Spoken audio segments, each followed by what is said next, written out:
بسم الله الذي لا يضر مع اسمه شيء في الأرض ولا في السماء وهو السميع العليم. بسم اللہ الرحمن الرحیم نحمدہ ونصلی علی رسولہ الکریم اما بعد قال رب اشرح لی صدری ویسر لی امری واحلل عقدۃ من لسانی یفقہوا قولی اللہم انی اسألک علما نافعا وعملا متقبلا ورزقا طیبا۔ ہم شروع کر رہے ہیں 18واں جز، 18 جز ہے قد افلح المؤمنون، اور یہ سورہ جو ہے المؤمنون کے نام سے ہے۔ الذین هم فی صلاتہم خاشعون، یقیناً فلاح پائی ایمان لانے والوں نے جو اپنی نماز میں خشوع اختیار کرتے ہیں، لغویات سے دور رہتے ہیں، زکوٰۃ کے طریقے پر عامل ہوتے ہیں، اپنی شرمگاہوں کی حفاظت کرتے ہیں سوائے اپنی ازواج اور ان عورتوں کے جو ان کے ملک یمین کے ہوں، اور وہ قابل ملامت نہیں، البتہ جو اس کے علاوہ کچھ چاہیں وہی زیادتی کرنے والے ہیں، اپنی امانتوں اور اپنے عہد و پیمان کا پاس رکھتے ہیں، اپنی نمازوں کی محافظت کرتے ہیں، یہی وہ لوگ ہیں جو وارث ہیں، میراث میں فردوس پائیں گے اور اس میں ہمیشہ رہیں گے۔ اللہم اجعلنا منہم، اللہم اجعلنا منہم۔ اب اللہ رب العالمین بتا رہا ہے کہ کون فلاح پانے والے لوگ ہیں، کہ الافلح کا استعمال کیا اللہ نے، یعنی کہ اس جو ایسی کامیابی جو کبھی بھی اس کے اوپر زوال نہیں ہے اور نہ کوئی خوف ہے کسی قسم کا، نہ کوئی اندیشہ ہے۔ تو اللہ کہہ رہا ہے وہ ایسی فلاح پائی کس نے؟ ایمان لانے والوں نے۔ اس کے بعد کنڈیشن رکھی ہے جو اپنی نماز میں خشوع اختیار کرتے ہیں۔ تو میں تھوڑا خشوع کے تعلق سے آپ کو بتانا چاہ رہی تھی کہ خشوع کیا کہتے ہیں۔ عربک جو ہے بہت سائنٹیفک لینگویج ہے، اس کے لیے آپ دیکھیں کچھ ورڈز ہیں جس کے لیے خاص اللہ نے اس کے لیے استعمال کیا ہے۔ جس طرح سے آپ دیکھتے ہیں کہ کپڑے میں اگر نجس لگ جائے تو آپ نماز نہیں پڑھ سکتے، تو کپڑے کو آپ کیا کرتے ہیں؟ پاک کرتے ہیں، اس کے لیے طہارت کا ورڈ آیا، آپ کی طہارت کو اختیار کریں۔ لیکن دل کی پاکیزگی کو طہارت نہیں کہا جاتا، دل کی پاکیزگی کے لیے تزکیہ آتا ہے۔ تو میں یہ نہیں کہہ سکتی ہوں کہ کپڑے میں کچھ گند لگی ہے تو آپ اس کا تزکیہ کریں، غلط، آپ اس کو طہارت کریں، اس کو پاک کر لیں۔ اور اسی طرح سے دل میں کوئی گندگی ہے تو دل میں اس کو کیا کرنا ہے؟ آپ کو پاکی کرنا ہے، تو وہ ہے تزکیہ۔ اسی طرح سے فلاح جو ہے ہم نہیں کہہ سکتے کہ کسی نے ڈاکٹر بن گیا یا کوئی نے آرکیٹیکٹ بن گیا یا ڈینٹسٹ بن گئے تو وہ کامیاب ہو گئے، نو، بالکل نہیں۔ ہاں وہ سکسیس ہے، دنیا کا سکسیس ہے، وہ آگے پیچھے سوال لگتے رہیں گے، لیکن فلاح وہ ہے جس کامیابی کے بعد پھر آپ کو کوئی چیز کی ضرورت ہی نہ ہو اور کوئی خوف نہ ہو، کوئی اندیشہ نہ ہو۔ اسی طرح سے خسران جو ہے وہ ہم نہیں کہہ سکتے کہ کسی کا نہ کوئی نقصان ہوا تجارت میں تو اس کو ایک دم وہ خسران ہو گیا، نہیں، نقصان ہوا ہے، اللہ چاہے تو بھرپائی کر دے گا۔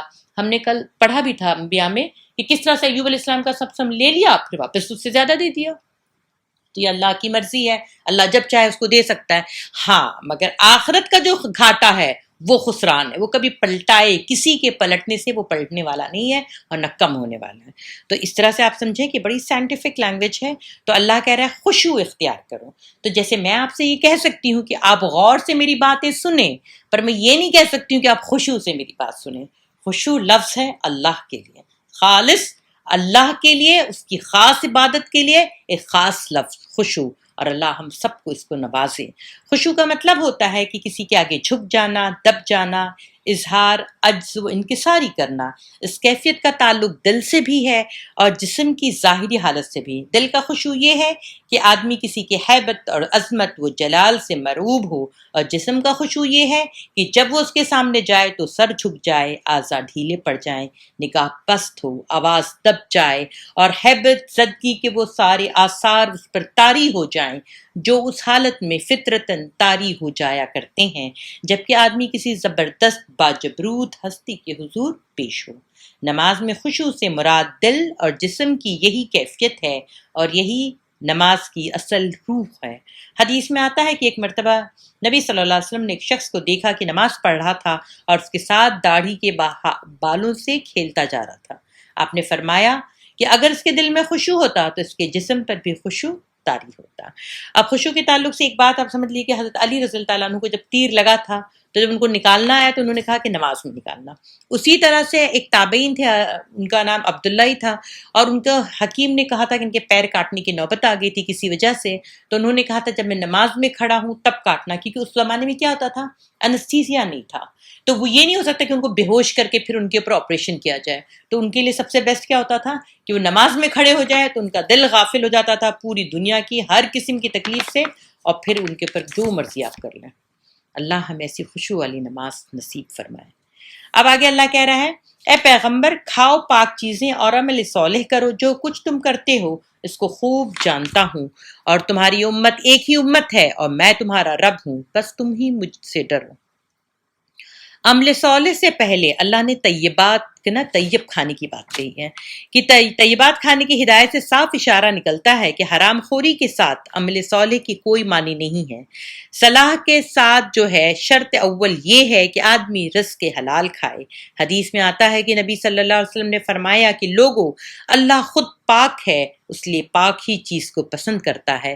پھر آپ نے یہ آیت تلاوت فرمائی، اور اس کے آپ نے ایک جگہ اور فرمایا کہ ایک شخص لمبا سفر کر کے غبار آلود پراگندہ ہو کر آتا ہے اور آسمان کی طرف ہاتھ اٹھا کر دعائیں مانگتا ہے، یا ربی یا ربی، مگر حال یہ ہوتا ہے کہ روٹی اس کی حرام، کپڑے اس کے حرام، جسم پہ اس کے حرام کی غذا کا سے پلا ہوا جسم. اب کس طرح ایسے شخص کی دعا قبول ہو سکتی ہے؟ اللہ محفظ.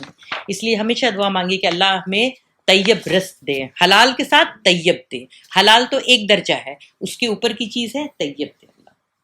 آگے اللہ رب العالمین فرما رہا ہے کہ اس وقت جن کے پلڑے بھاری ہوں گے وہی فلاح پائیں گے، اور جن کے پلڑے ہلکے ہوں گے وہی لوگ ہوں گے جنہوں نے اپنے آپ کو گھاٹے میں ڈال لیا.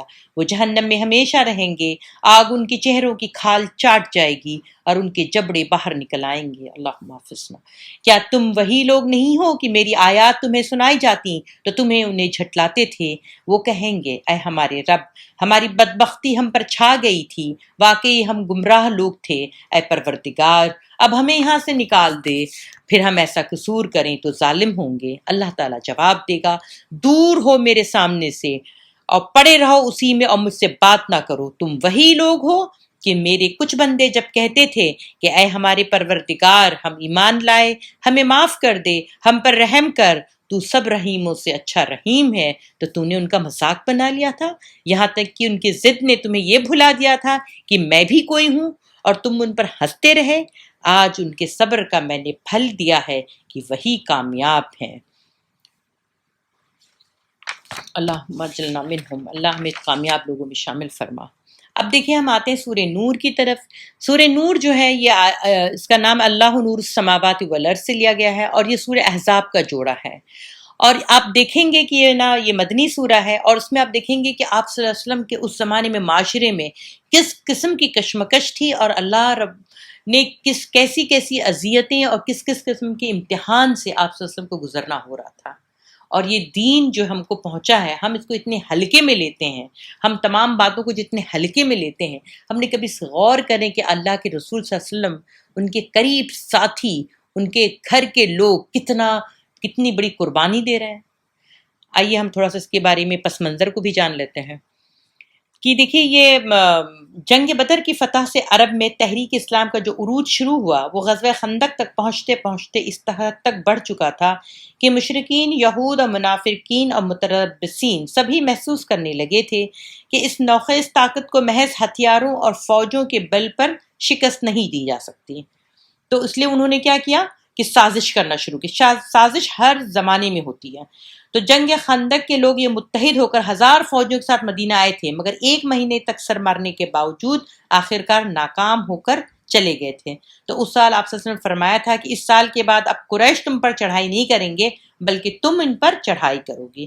تو یہ اس بات کا اعلان تھا کہ مخالف اسلام طاقتوں کی قوت اب ختم ہو چکی ہے. اب اسلام کی بچاؤ کی نہیں بلکہ اقدام کی لڑائی لڑے گا، یعنی ڈیفینس نہیں کرے گا، وہ آفینس کرے گا، اور کفر کے اقدام کے بجائے بچاؤ کی لڑائی لڑنی پڑے گی. یہ حالات میں بالکل آپ اندازہ کر سکتے ہیں کہ دوسرا فریق کیا محسوس کر رہا ہوگا. اسلام کا اس روز افزوں عروج کی اصل وجہ مسلمانوں کی تعداد نہ تھی بلکہ کیا تھی؟ ان کی اخلاقی قوت تھی. انہیں نظر آ رہا تھا کہ انفرادی و اجتماعی اخلاقی طہارت نے مسلمانوں کے اندر کمال درجے کا اتحاد، نظم و ضبط پیدا کر دیا ہے، جس کے سامنے مشرکین اور یہود کا ڈھیلا نظام جماعت امن اور جنگ دونوں حالتوں میں شکست کھاتا چلا جا رہا ہے۔ ایک لمحہ فکر یہ ہے، ہماری اپنی صفوں میں اتحاد ہے، ہماری اپنی صفوں میں کمال درجے کا نظم و ضبط ہے؟ اگر نہیں ہے تو آئیے ہم عہد کریں کہ کم از کم ہم اپنی ذات سے شروع کریں گے، اپنے گھر سے شروع کریں گے انشاءاللہ، اور پھر وہ دھیرے دھیرے یہ نور کا جو قافلہ ہے وہ بڑھتا چلا جائے گا انشاءاللہ۔ اب آپ دیکھیں، کمینہ خصلت لوگوں کا خاصہ ہوتا ہے کہ جب تک وہ دوسروں کی خوبیوں اور اپنی کمزوریوں کو صریح طور پر دیکھ لیتے ہیں اور یہ بھی جان لیتے ہیں کہ اس کی خوبیاں اسے بڑھا رہی ہیں اور ان کی اپنی کمزوریاں انہیں اپنے گرا رہی ہیں، تو انہیں یہ فکر لاحق نہیں ہوتی کہ وہ کمزوریوں کو دور کر لیں اور خوبیوں کو اخذ کر لیں، بلکہ وہ اس فکر میں لگ جاتے ہیں کہ جس طرح بھی ہو سکے ان کے اندر اپنی جیسی برائیاں پیدا کر دیں، اور یہ نہ ہو سکے تو کم از کم اس کے اوپر خوب گندگی اچھالیں تاکہ دنیا کو اس کی خوبیاں بے داغ نظر نہ آئیں۔ اس نئی تدبیر کا پہلا ظہور جو ہے سن 5 ہجری میں ہوا، جب نبی صلی اللہ علیہ وسلم نے عرب سے جاہلانہ رسم کا خاتمہ کیا اور خود اپنے منہ بولے بیٹے زید بن حارثہ کی متعلقہ بیوی زینب بنت جہش سے نکاح کیا۔ اس موقع پر مدینہ کے منافقین نے پروپیگنڈے کا ایک طوفان عظیم لے کر کھڑے ہو گئے، اور باہر سے یہود اور مشرکین نے ان کی آواز ملا کر افتاء پروازیاں شروع کر دیں۔ انہوں نے عجیب قصے کھڑ کر پھیلا دیے کہ محمد صلی اللہ علیہ وسلم کس طرح نعوذ باللہ اپنے منہ بولے بیٹے کی بیوی پر عاشق ہو گئے اور اس سے نکاح کر لیا، نعوذ باللہ۔ اب دیکھیے غزوہ جو تھی نا، یہ کیا نام ہے اس کا، غزوہ مرثیہ۔ تو غزوہ مرثیہ سے جب آپ واپس آ رہے تھے تو عبداللہ بن ابی ابھی منافقوں کی ایک بہت بڑی تعداد لے کر آپ کے ساتھ گیا ہوتا۔ یہ منافق کہیں نہیں تھا، اور جب جہاں جاتا تو شر کے سوا کچھ نہیں پیدا کرتا۔ تو ابن سعد کا بیان ہے کہ اس جنگ سے پہلے کسی منافقین کی اس کثرت سے شامل نہ تھے، یہاں تک کہ مرثیہ کے مقام پر حضرت نے اچانک دشمن کو جا لیا اور تھوڑی سی زد و خود کے بعد پورے قبیلے کو مال اسباب سمیت گرفتار کر لیا۔ اس مہم سے فارغ ہو کر ابھی مرثیہ ہی پر لشکر اسلام پڑاؤ ڈالے ہوا تھا کہ ایک روز حضرت عمر کے ایک ملازم جہجہ بن مسعود غفاری اور قبیلہ خزرج کا ایک حلیف کے درمیان پانی پر جھگڑا ہو گیا۔ ایک نے انصار کو پکارا، دوسرے نے مہاجرین کو آواز دی۔ دونوں لوگوں نے کیا طرف سے جمع ہو گئے اور معاملہ رفع دفع کر دیا گیا، لیکن عبداللہ بن ابی نے جو انصار کے قبیلے خزرج سے تعلق رکھتا تھا بات کا بتنگڑ بنا دیا۔ اس نے انصار کو یہ کہہ کر بھڑکانا شروع کیا کہ یہ مہاجرین ہم پر ٹوٹ پڑے ہیں اور ہمارے حریف بن بیٹھے ہیں، ہمارے اور ان قریشی کنگلوں کی مثال ایسی ہے کہ کتے کو پال تاکہ تجھی کو بھمبوڑ کھائے، نعوذ باللہ۔ یہ شوشہ بھی تازہ ہی تھا کہ اسی سفر میں ایک اور خطرناک فتنہ اٹھایا، اور فتنہ بھی ایسا کہ اگر نبی صلی اللہ علیہ وسلم اور آپ کے جان نثار صحابہ کمال ضبط اور تحمل اور حکمت و دانائی سے کام نہ لیتے تو مدینے کی نوخیز مسلم سوسائٹی میں سخت خانہ جنگی برپا ہو جاتی۔ یہ تھی حضرت عائشہ صدیقہ پر تہمت کا فتنہ تھا۔ اب آپ سنیے حضرت عائشہ کی ہی زبانی کہ رسول اللہ صلی اللہ علیہ وسلم کا قاعدہ تھا کہ جب آپ سفر پر جانے لگتے تو قرعہ ڈال کر فیصلہ فرماتے کہ آپ کی بیویوں میں سے کون آپ کے ساتھ جائے۔ غزوہ بنی مستلق کے موقع پر قرعہ میرے نام نکلا اور میں آپ کے ساتھ گئی۔ واپسی پر جب ہم مدینے کے قریب تھے، ایک منزل پر رات کے وقت رسول اللہ صلی اللہ علیہ وسلم نے پڑاؤ کیا اور ابھی رات کا کچھ حصہ باقی تھا کہ کوچ کی تیاریاں شروع ہو گئی۔ میں اٹھ کر رفع حاجت کے لیے گئی اور جب پلٹنے لگی تو قیام گاہ کے قریب پہنچ کر مجھے محسوس ہوا کہ میرے گلے کا ہار ٹوٹ کر کہیں گر پڑا ہے۔ میں اسے تلاش کرنے میں لگ گئی اور اتنے میں قافلہ روانہ ہو گیا۔ قاعدہ یہ تھا کہ کوچ کے وقت اپنے عہدے میں بیٹھ جاتی اور 4 آدمی اسے اٹھا کر اونٹ پر رکھ دیتے تھے۔ ہم عورتیں اس زمانے میں غذا کی کمی کے سبب بہت ہلکی پھلکی تھیں۔ میرا عہدہ اٹھاتے وقت لوگوں کو یہ محسوس ہی نہ ہوا کہ میں اس میں نہیں ہوں۔ وہ ایک بے خبری میں خالی عہدہ اونٹ پر رکھ کر روانہ ہو گئے۔ میں جب ہار لے کر پلٹی تو وہاں کوئی نہ تھا۔ آخر اپنی چادر اوڑھ کر وہیں لیٹ گئی اور دل میں سوچ لیا کہ آگے جا کر جب یہ لوگ مجھے نہ پائیں گے تو خود ہی ڈھونڈتے ہوئے آ جائیں گے۔ اس حالت میں مجھ کو نیند آ گئی۔ صبح کے وقت صفوان بن معطل سلمہ اس جگہ سے گزرے جہاں میں سو رہی تھی اور مجھے دیکھتے ہی پہچان گئے۔ کیونکہ پردے کے حکم آنے سے پہلے وہ مجھے بارہا دیکھ چکے تھے۔ یہ صاحب بدری صحابیوں میں سے تھے۔ ان کو صبح دیر تک سونے کی عادت تھی، اس لیے وہ لشکر گاہ میں کہیں پڑے سوتے رہ گئے تھے اور اب اٹھ کر مدینہ جا رہے تھے، اور اللہ کے رسول نے ان کے اوپر ہمیشہ یہ ڈیوٹی دی تھی کہ جب قافلہ روانہ ہو جائے، ان کی عادت کی مجبوری کی وجہ سے، تو آپ کیا کریں کہ سارے جگہ کو اچھے سے دیکھ لیں کہ کوئی کی چیز گر گئی ہو یا رہ گئی ہو، تو آپ اسے سب کو لیتے ہوئے سمیٹتے ہوئے آ جائیں۔ تو مجھے دیکھ کر انہوں نے اونٹ روک لیا اور بے ساختہ ان کی زبان سے نکلا، انا للہ و انا الیہ راجعون۔ رسول اللہ صلی اللہ علیہ وسلم کی بیوی یہیں رہ گئی۔ اس آواز سے میری آنکھ کھل گئی اور میں نے اٹھ کر فوراً اپنے منہ پر چادر ڈال لی۔ انہوں نے مجھ سے کوئی بات نہ کی اور لا کر اپنا اونٹ میرے پاس بٹھا دیا اور الگ ہٹ کر کھڑے ہو گئے۔ میں اونٹ پر سوار ہو گئی، وہ نکیل پکڑ کر روانہ ہو گئے۔ دوپہر کے قریب ہم نے لشکر کو جا لیا، جبکہ وہ بھی ایک جگہ جا کر ٹھہرا ہی تھا اور لشکر والوں کو ابھی پتہ بھی نہ چلا تھا کہ میں پیچھے چھوٹ گئی ہوں۔ اس پر بہتان اٹھانے والوں نے بہتان اٹھا دیے، اور ان میں سب سے پیش عبداللہ بن ابی تھا، مگر میں اس سے بے خبر تھی کہ مجھ پر وہ کیا باتیں بن رہی ہیں۔ مدینے پہنچ کر میں بیمار ہو گئی اور 1 مہینے کے قریب پلنگ پر پڑی رہی۔ شہر میں اس بہتان کی خبریں اڑ رہی تھیں۔ رسول اللہ صلی اللہ علیہ وسلم کے کانوں تک یہ بات پہنچ چکی تھی، مگر مجھے کچھ پتہ نہ تھا۔ البتہ جو چیز مجھے کھٹکتی تھی وہ یہ کہ رسول اللہ صلی اللہ علیہ وسلم کی توجہ میری طرف نہ تھی، جو بیماری کے زمانے میں ہوا کرتی تھی۔ آپ گھر میں آئے تو بس گھر والوں سے یہ پوچھ کر رہ جاتے تھے کہ کیسی ہیں یہ، مجھ سے کوئی کلام نہ کرتے۔ اس سے مجھے شبہ ہوتا کہ کوئی بات ہے ضرور۔ آخر آپ سے اجازت لے کر میں اپنی ماں کے گھر چلی گئی تاکہ وہ میری تیمارداری اچھی طرح کر سکیں۔ ایک روز رات کے وقت حاجت کے لیے میں مدینے کے باہر گئی۔ اس وقت ہمارے گھروں میں بیت الخلاء نہ تھے اور ہم لوگ جنگل ہی جایا کرتے تھے۔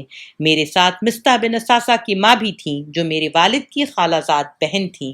دوسری روایت سے معلوم ہوتا ہے کہ اس پورے خاندان کی کفالت حضرت ابو بکر صدیق نے اپنے ذمہ لیے رکھی تھی، مگر اس احسان کے باوجود مستہ بھی ان لوگوں میں شریک ہو گئے جو حضرت عائشہ کے خلاف اس بہتان کو پھیلا رہے تھے۔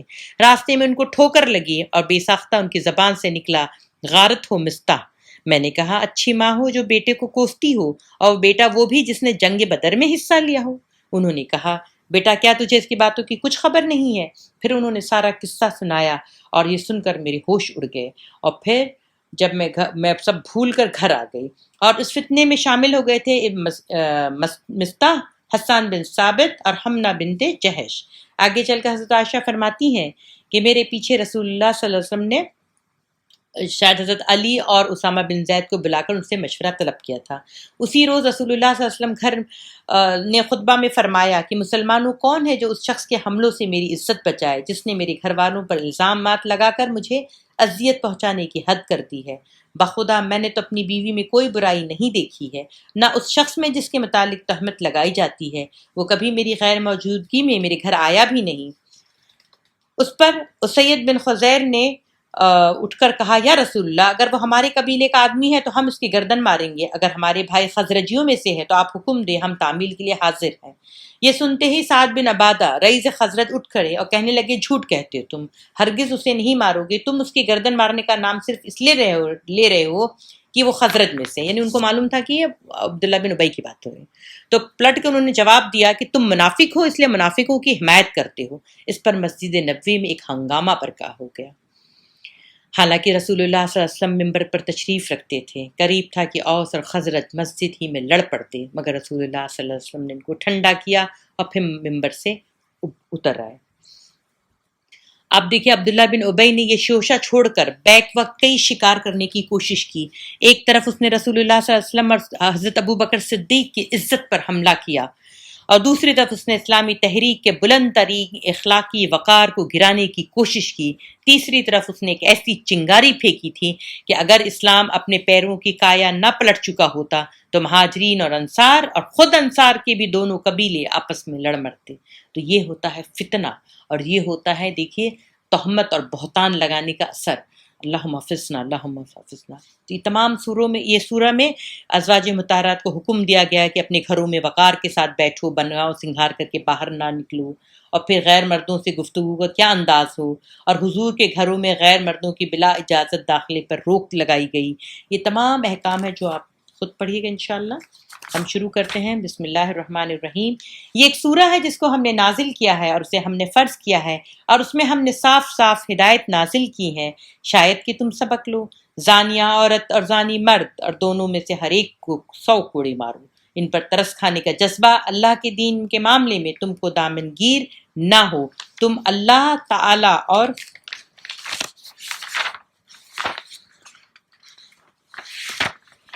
اور روز آخر پر ایمان رکھتے اور ان کو سزا دیتے وقت اہل ایمان کا ایک گروہ موجود رہے۔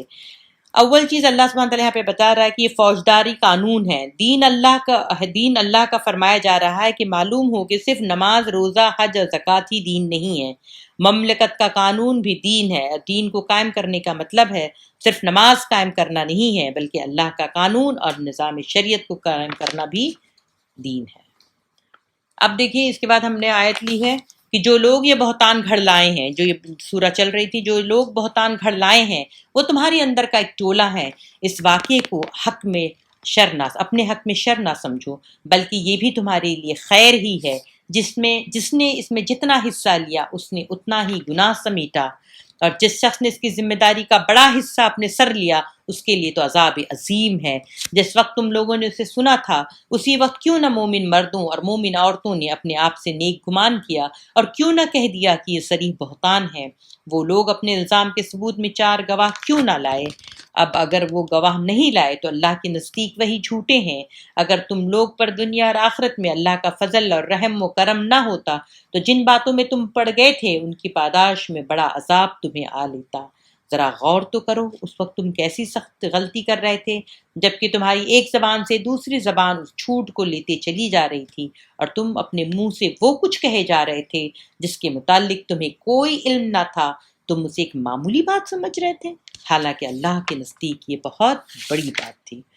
اب اللہ کہہ رہا ہے جو لوگ بہتان گھڑ لائے تھے، تو یہ بہتان جو ہے حضرت عائشہ صدیقہ فرماتی ہیں کہ اس بہتان کی افواہیں کم و بیش 1 مہینہ تک شہر میں اڑتی رہیں۔ نبی صلی اللہ علیہ وسلم سخت اذیت میں مبتلا رہے اور میں روتی رہی۔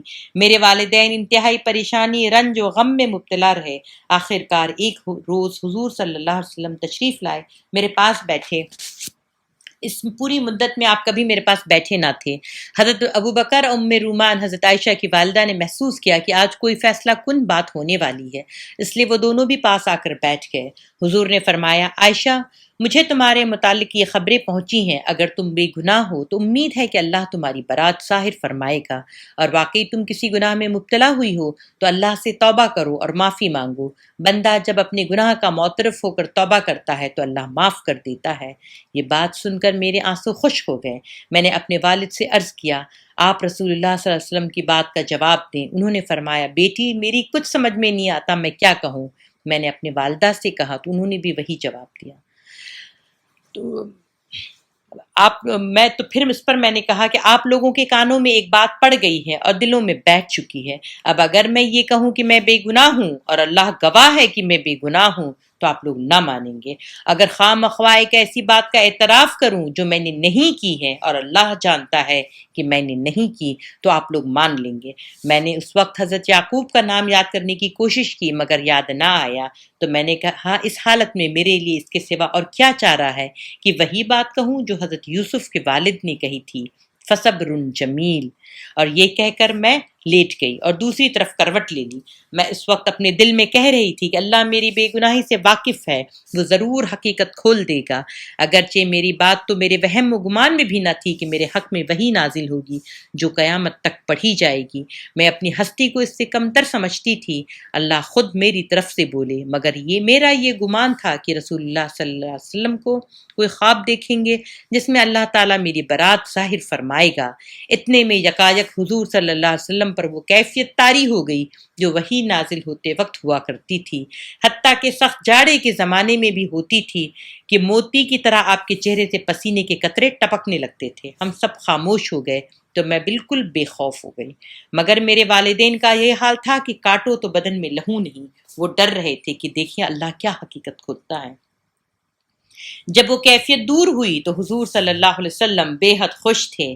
آپ نے ہنستے ہوئے پہلی بات جو فرمائی وہ یہ تھی کہ مبارک ہو عائشہ، اللہ نے تمہاری برات نازل فرما دی۔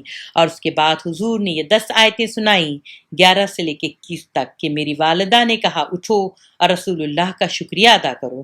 میں نے کہا نہ ان کا شکریہ ادا کروں گی نہ آپ دونوں کا، بلکہ اللہ کا شکر ادا کرتی ہوں جس نے میری برات نازل فرمائی۔ یہ ہے صدیقہ عائشہ رضی اللہ تعالیٰ عنہ، اور ان کے مزاج ایسے تھے کہ اللہ کے رسول صلی اللہ علیہ وسلم سمجھ جاتے تھے کہ کب وہ آپ سے ناراض ہیں۔ جب وہ آپ سے ناراض ہوتی تھی تو اس وقت کہتے تھے رب ابراہیم، تو وہ آپ صلی اللہ علیہ وسلم سمجھ جاتے تھے کہ مجھ سے کوئی ناراضگی ہے۔ اور دیکھیں اتنا بڑا خیر اللہ نے حضرت عائشہ صدیقہ رضی اللہ تعالیٰ عنہ جو ام المومنین ہماری ماں ہے، ان کی وجہ سے ہم کو میسر ہوا کہ اللہ نے پھر آگے بات ڈال دی کہ کسی بھی شریف عورت پہ کوئی بہتان نہ لگائے۔ اب اللہ کہہ رہا ہے کہ اس کو اس کے حق میں شر نہ سمجھو بلکہ یہ تمہارے لیے خیر تھی۔ اب سوچیں نا کتنا بڑا خیر تھی کہ اللہ تعالیٰ نے اس کو بھی مسلمانوں کے لیے سبب خیر بنا دیا۔ اس موقع پر ایک طرف نبی صلی اللہ علیہ وسلم، دوسری طرف حضرت ابوبکر، ان کے خاندان والے، اور تیسری طرف عام اہل ایمان نے جو طرز عمل اختیار کیا، اس سے یہ بات روز روشن کی طرح ثابت ہو گئی کہ یہ لوگ برائی سے کس قدر پاک، کیسے ضبط اور تحمل والے، کیسے انصاف پسند ہیں اور کیسے کریم النفس واقع ہوئے ہیں۔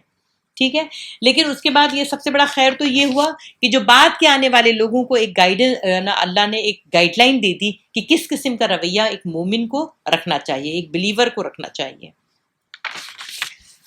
اس کے بعد میں نے جو لیا کہ جو لوگ پاک دامن بے خبر مومن عورتوں پر تہمتیں لگائیں ان پر دنیا اور آخرت میں لعنت کی گئی ہے اور ان کے لیے بڑا عذاب ہے۔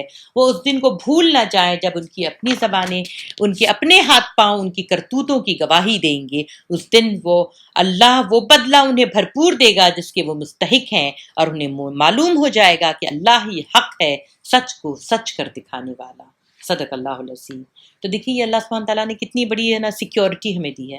اے لوگوں جو ایمان لائے ہو، اپنے گھروں کے سوا دوسروں کے گھر میں داخل نہ کرو جب تک کہ گھر والوں کی رضا نہ لے لو اور گھر والوں پر سلام نہ بھیج لو، یہ طریقہ تمہارے لیے بہتر ہے۔ میں نے اس لیے اس کو آیت لی تھی کہ ہم بعض دفعہ بغیر بتائے چلے جاتے ہیں کسی کے گھر میں، وہ نہیں کرنا چاہتے۔ آپ جب کہیں جائیں، یہ سنت طریقہ ہے۔ اب تو بہت آسانیاں ہو گئی ہیں کہ آپ کو گھر پہ جا کے دستک دینے کی ضرورت نہیں، آپ ایک موبائل لیں، فون کریں یا پھر آپ اطلاع کر کے پھر پہنچیں، یہ افضل طریقہ ہے۔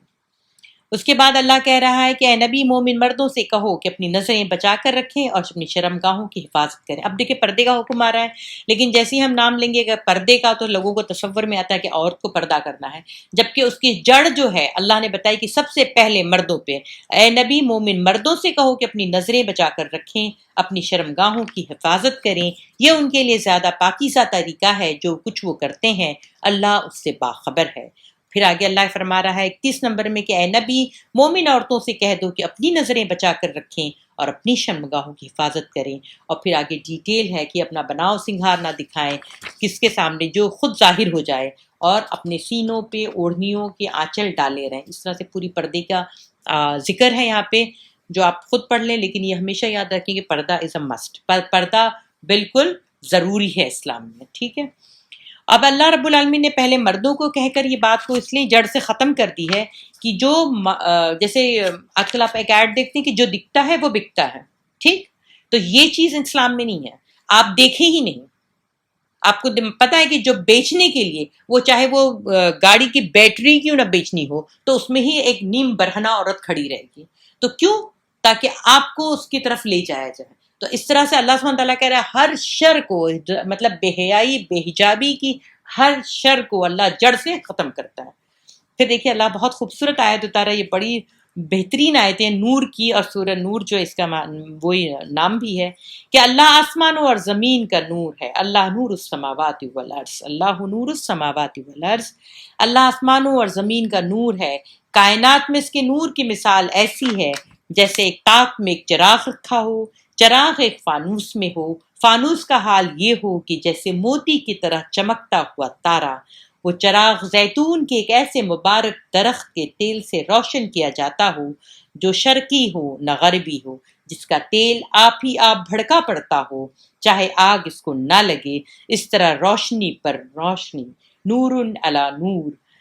اللہ نے اپنے نور کی طرف جس کی چاہتا ہے رہنمائی فرماتا ہے، وہ لوگوں کی مثالوں سے بات سمجھاتا ہے، وہ ہر چیز سے خوب واقف ہے۔ اس کے نور کی طرف ہدایت پانے والے ان گھروں میں پائے جاتے ہیں جنہیں بلند کرنے کا اور جن میں اپنے نام کی یاد کا اللہ نے اذن دیا ہے۔ ان میں ایسے لوگ صبح شام اس کی تسبیح کرتے ہیں جنہیں تجارت اور خرید و فروخت اللہ کی یاد اور اقامت نماز و ادائے زکوٰۃ سے غافل نہیں کر دیتی ہے۔ اب دیکھیے اللہ اپنے نور کی بات کر رہا ہے، کس قدر خوبصورتی سے کہہ رہا ہے۔ اب دیکھیے پورے معاشرے میں جو ہے، اب پیچھے جو ہم پڑھ کے آئے کہ وہ معاشرے میں ایسا ہو رہا تھا، اور پھر اللہ اپنے نور کی طرف لے کر آ رہا ہے کہ اگر اللہ کا نور جو ہے سارے جہان کو منور کر رہا ہے، مگر اس کا ادراک ہر ایک کو نصیب نہیں ہوتا، یعنی اس کو ہر ایک نہیں سمجھ پاتا ہے۔ اس کے ادراک کی توفیق اور اس کے فیض سے مستفیض ہونے کی نعمت اللہ ہی جس کو چاہتا ہے بخشتا ہے، ورنہ جس طرح اندھے کے لیے دن اور رات برابر ہیں، اسی طرح بے بصیرت انسان کے لیے بجلی اور سورج اور چاند اور تاروں کی روشنی تو روشنی دکھائی دیتی ہے، مگر اللہ ہی کا نور اس کو سجھائی نہیں دیتا ہے۔ اس پہلو سے اس بد نصیب کے لیے کائنات میں ہر طرف تاریکی ہی تاریکی ہے۔ آنکھوں کا اندھا اپنے پاس کی چیزیں نہیں دیکھ سکتا، یہاں تک کہ جب اس سے ٹکرا کر چوٹ کھاتا ہے تب اسے پتہ چلتا ہے کہ یہ چیز یہاں موجود تھی۔ اسی طرح بصیرت کا اندھا ان حقیقتوں کو بھی نہیں دیکھ سکتا جو عین اس کے پہلو میں اللہ کے نور سے جگمگا رہی ہوتی ہیں۔ اس کا پتہ تو اس وقت اس کو چلے گا جب وہ ٹکرا کر اپنی شامت میں گرفتار ہو چکا ہوگا۔ اللہم حافظنا۔ اسی لیے دیکھیے یہ نور کی جو آیت ہے تو بہت زیادہ اپنے لیے نور مانگے۔ بخاری کی ایک بہت خوبصورت دعا ہے، بڑی لمبی سی دعا ہے، نہیں تو میں پڑھ لیتی، آپ اس کو اپنا یاد کر لیں، جس میں آپ مانگتے ہیں کہ اللہ تو مجھے نا میرے دل میں، میرے آنکھوں میں، میرے کانوں میں، میرے دائیں بائیں اوپر نیچے آگے پیچھے سب جگہ مجھے نور دے، میری زبان میں نور کر دے، میرے پٹھے میں، میرے گوشت میں، میرے خون میں اور میری جلد میں نور کر دے، اور اللہ تعالیٰ تو ہمیں سراپا نور کر دے۔ یہ نور ہم کیوں مانگ رہے ہیں آج اتنا زیادہ؟ یہ بخاری کی حدیث سے کیوں ہم مانگ رہے اتنا؟ اس لیے کہ یہ وہ نور ہے جو آپ کو اس دنیا میں کامیاب کرے گا، اور پلسرات پہ آپ یقین کریں، پلسرات پہ اندھیرا ہوگا اور وہاں اپنا نور لے کے آپ کو چلنا ہوگا۔ کسی کا نور بہت چھوٹا ہوگا جگنو کی جیسا، کسی کا ٹارچ کی لائٹ کے جیسا ہوگا، کسی کی جو موبائل کی ٹارچ کی لائٹ جتنا ہوگا، اور کسی کا بہت زیادہ دور ہوگا، جیسے بنے گا کہ لگے گا کہ پورے ایک شہر کو وہ ہے نا روشن کر دے، اور کسی کا یہاں تک کہ ہوگا کہ حدیثوں میں آتا ہے کہ وہ صنعاء سے لے کے یعنی یمن سے لے کے مدینہ تک کا نور ہوگا۔ تو اللہ ہمیں اپنا نور دینا۔ تو آج یہ ٹائم ہے، پلیز آپ انویسٹمنٹ کر لیں اپنے نور کو بڑھانے میں، کیونکہ وہاں پہ پھر آپ کو نور نہیں ملے گا۔